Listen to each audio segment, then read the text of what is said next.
So hi dear students, AP TET 2024కు సంబంధించి మనం ఈరోజు కొన్ని వొకాబులరీ టాపిక్ ఇంగ్లీష్ పార్ట్లో ఫర్ పేపర్ 1 పేపర్ 2కు సంబంధించి ఫ్రేజల్ వర్బ్స్ టాపిక్స్ కొన్ని ఇంపార్టెంట్ గ్యాదర్ చేసి చెప్పడం జరుగుతుంది. ఇంపార్టెంట్ గతంలో కూడా ఈ బుక్ నుంచి అడిగాడు కాబట్టి బుక్ను బేస్ చేసుకొని చెప్పడం జరుగుతుంది.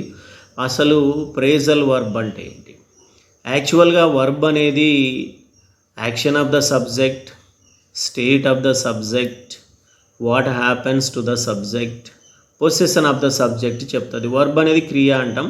సబ్జెక్ట్ చేసే పనిని, సబ్జెక్ట్ యొక్క స్థితిని, సబ్జెక్ట్ ఏమి కలిగి ఉంది, ఏమి కలిగి ఉన్నాడు, అలాగే సబ్జెక్టుకు ఏం జరిగింది అనేది చెప్తుంది. యాక్షన్ ఆఫ్ ద సబ్జెక్ట్ను చెప్తుంది, పొసిషన్ ఆఫ్ ద సబ్జెక్ట్ను చెప్తుంది, స్టేట్ ఆఫ్ ద సబ్జెక్ట్ను చెప్తుంది, what happens to the subject అనేది చెప్తుంది. కానీ ఫ్రేజల్ వర్బ్ అనేది వర్బ్ ఉంటుంది, కానీ వర్బ్ యొక్క మీనింగ్ కంటే డిఫరెంట్ మీనింగ్ని ఇస్తుంది ఫ్రేజల్ వర్బ్. ఫ్రేజల్ వర్బ్ అనేది ఏం కావచ్చు అంటే వర్బ్ ప్లస్ ప్రిపోజిషన్ కావచ్చు, వర్బ్ ప్లస్ అడ్వర్బ్ కావచ్చు, లేదా వర్బ్ ప్లస్ రెండు కావచ్చు, అడ్వర్బ్ ప్రిపోజిషన్ కావచ్చు. So phrasal verb is the combination of verb and preposition, or verb and adverb, or verb plus verb, adverb and preposition. So ఈ మూడింటి. So the meaning of phrasal verb is different from ordinary verb. Ordinary verb ఇచ్చే meaning నుంచి phrasal verb different meaning ఉంటుంది. For example close అనేటువంటి వర్బ్ని తీసుకున్నామనుకోండి, close ఇది ఏంటంటే, close అంటే మామూలుగా వర్బు ప్రకారం తీసుకుంటే, అడ్జెక్టివ్ ప్రకారం తీసుకుంటే దగ్గర అని వస్తుంది, వర్బు ప్రకారం తీసుకుంటే మూసివేయు అని వస్తుంది. అంటే మూసివేయడం అంటే మళ్ళీ తెరుస్తాం. ద షాప్ ఈజ్ క్లోజ్డ్ అంటే షాప్ మూసివేయబడింది, తర్వాత తెరవబడుతుంది అని అర్థం వస్తుంది అనమాట.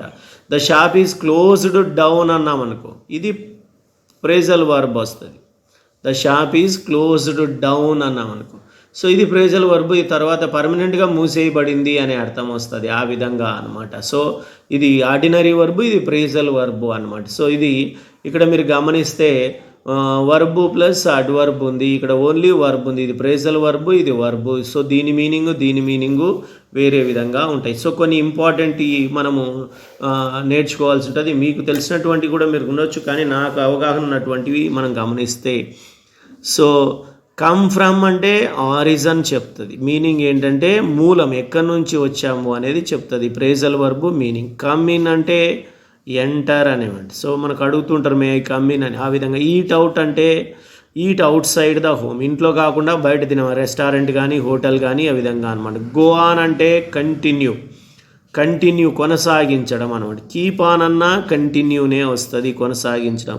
లుక్అవుట్ అంటే లుక్ అవుట్ సైడ్, బయటికి చూడడం అనమాట. పికప్ అంటే లిఫ్ట్ ఇవ్వడం, మనము బండ్లలో పికప్ చేసుకుంటూ ఉంటాం, దాన్ని ఆ విధంగా చెప్పవచ్చు అనమాట. నెక్స్ట్ ఫిగర్ అవుట్ అంటే find a solution to a problem, ఒక ప్రాబ్లానికి సొల్యూషన్ కనుక్కోవడం అనమాట. హ్యాండ్ అవుట్ అంటే give something to someone, so ఏదైనా ఒకరికి ఇవ్వడాన్ని hand out. So next look out అంటే, సో మనకు ఇక్కడేమో లుక్ అవుట్ సైడ్ అని చెప్పాము, ఇక్కడ ఇంకొకటి మీనింగ్ ఏమొస్తుందంటే బీ కేర్ఫుల్ అనేటువంటి. So be careful. తర్వాత మేకప్ అంటే క్రియేట్. సో తర్వాత టేక్ ఆఫ్ అంటే remove something such as clothes, అంటే take off clothes, taking off clothes అన్నాం అనుకో, సో క్లోత్స్ తీసేయడం అనేది వస్తుంది. టర్న్ ఆన్ అంటే స్టార్ట్, టర్న్ ఆఫ్ అంటే stop. Turn on the switch, turn off the switch, ఆ విధంగా మనం చెప్పవచ్చు. సో టర్న్ ఆన్ అంటే స్టార్ట్ అని, టర్న్ ఆఫ్ అంటే స్టాప్ అని. సో దేనికి సంబంధించి అంటే some equipment, some machine or light కావచ్చు, ఫ్యాన్ కావచ్చు, ఇలా turn on the fan, turn off the fan, ఈ విధంగా మనం చెప్పవచ్చు అనమాట. అబైడ్ బై అంటే అంగీకారం అనమాట, యాక్సెప్ట్. కొన్ని రూల్స్ ఉంటాయి, రూల్స్ మనం ఫర్ ఎగ్జాంపుల్ కొన్ని రూల్స్ చదివి సైన్ చేస్తూ ఉంటాం ఏదైనా అప్లికేషన్స్లో. So I abide by the rules అంటే ఇక్కడ ఏమని అర్థం అంటే అంగీకరించడం అనమాట. యాక్ట్ అప్ అంటే మీనింగ్ ఏంటి అంటే behave improperly, behave or function improperly. Improperly. So సరిగా పని చేయనటువంటి దాన్ని ఏమని చెప్తామంటే యాక్ట్ అప్ అని చెప్పొచ్చు. ఆస్క్ ఫర్ అంటే ask for somebody or something. So for ఇది ఏదైనా కావచ్చు అనమాట.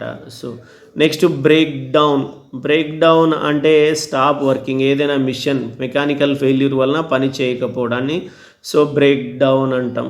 సో నెక్స్ట్ బ్రింగ్ అప్ అంటే రైజ్ ఏ చైల్డ్, పెంచి పెద్ద చేయడం, పోషించడము అనేటువంటి అర్థం వస్తుంది. Carry on continue, go on అన్న కంటిన్యూ వస్తుంది. అలాగే కీప్ ఆన్ అన్న కంటిన్యూ వస్తుంది, క్యారీ ఆన్ అన్న కంటిన్యూ వస్తుంది. Go on, keep on, carry on. Carry out అంటే డూ లేదా పర్ఫామ్ అని చెప్పొచ్చు. కట్ ఆఫ్ అంటే మీనింగ్ ఏంటంటే ఒంటరిని చేయు, ఐసోలేట్ అనమాట. ఒంటరిని చేయడాన్ని ఏమని చెప్తామంటే కట్ ఆఫ్ అని చెప్పొచ్చు. డీల్ విత్ అంటే to do or to take action అనమాట. ఏదైనా చర్య తీసుకోవడాన్ని డీల్ విత్ అని చెప్తాం. డ్రాప్ అవుట్ అంటే విరమించడము. So quit from something, quit an organisation activity, ఏదైనా ఒక పని నుంచి వైదొలగడాన్ని ఏమని చెప్తామంటే డ్రాప్ అవుట్ అని చెప్పొచ్చు. ఈట్ అవే అంటే డెస్ట్రాయ్ స్లోలీ అనమాట. సో నిదానంగా చిన్నగా నాశనం చేయడాన్ని ఏమని చెప్తామంటే ఈట్ అవే అని చెప్తాం. ఫర్ ఎగ్జాంపుల్ ఏదైనా ఒక శరీరంలోకి ఒక డిసీజో ఇంకొకటి ఏదైనా ప్రవేశించిందనుకో అది స్లోగా నాశనం చేస్తుంది అనమాట. అలాగే ఫర్ ఎగ్జాంపుల్ ఒక ఇనుప వస్తువులకి రస్ట్ అనేది ప్రవేశిస్తే అది చిన్నగా నాశనం చేస్తుంది. సో ఎండ్ అప్ అంటే to turn about, to be at the end అంటే వెనుకబడిపోవడాన్ని ఏమని చెప్తామంటే ఎండ్ అప్ అని చెప్తాం. ఫేస్ ఆఫ్ అంటే కన్ఫ్రంట్ అని చెప్పొచ్చు. ఫేస్ ఆఫ్ కన్ఫ్రంట్ అంటే మామూలుగా ఫేస్ టు ఫేస్ ఎదుర్కోవడము లేదా అదుపు చేయడము అనేటువంటిది వస్తుంది.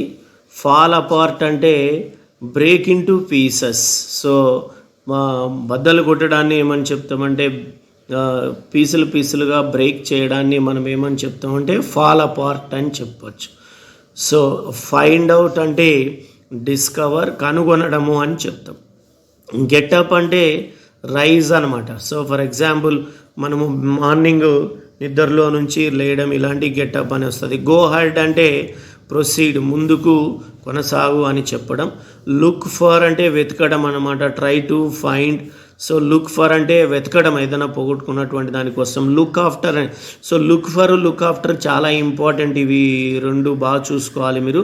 లుక్ ఆఫ్టర్ అంటే టేక్ కేర్ ఆఫ్. సో మన పేరెంట్స్ పిల్లలను బాగా లుకింగ్ ఆఫ్టర్ అని చెప్తాం, అంటే వాళ్ళని జాగ్రత్తగా చూసుకుంటూ ఉంటారు. లుక్ ఇంటూ అంటే ఇన్వెస్టిగేట్. సో అనుమానంగా పరీక్షించడాన్ని లుక్ ఇంటూ అంటాం. సో మేక్ ఆఫ్టర్ అంటే చేస్. సో చేస్ చేయడాన్ని మేక్ ఆఫ్టర్ అంటాం. టేక్ ఆఫ్టర్ అంటే రిజెంబుల్. టేక్ ఆఫ్టర్ అనేది కూడా ఇంపార్టెంట్. పోలిక కలిగి ఉండడాన్ని ఏమని చెప్తామంటే రిజెంబుల్.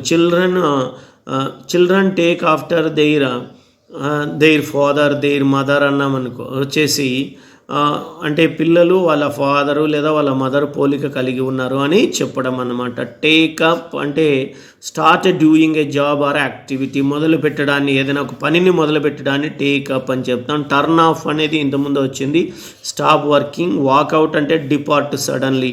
సో అంటే అక్కడి నుంచి వెళ్ళిపోవడాన్ని ఏమని చెప్తామంటే సడన్గా అక్కడ నుంచి వెళ్ళిపోవడాన్ని, నిరసన చేస్తూ వెళ్ళిపోవడాన్ని వాకౌట్ అని చెప్తాం. సో పార్ట్ 1లో మనకి ఇంపార్టెంట్ ఫ్రేజల్ వర్బ్స్, ఇంకా పార్ట్ 2లో కొన్ని ఉన్నాయి, అవి తర్వాత డిస్కస్ చేద్దాం. That's all today's class.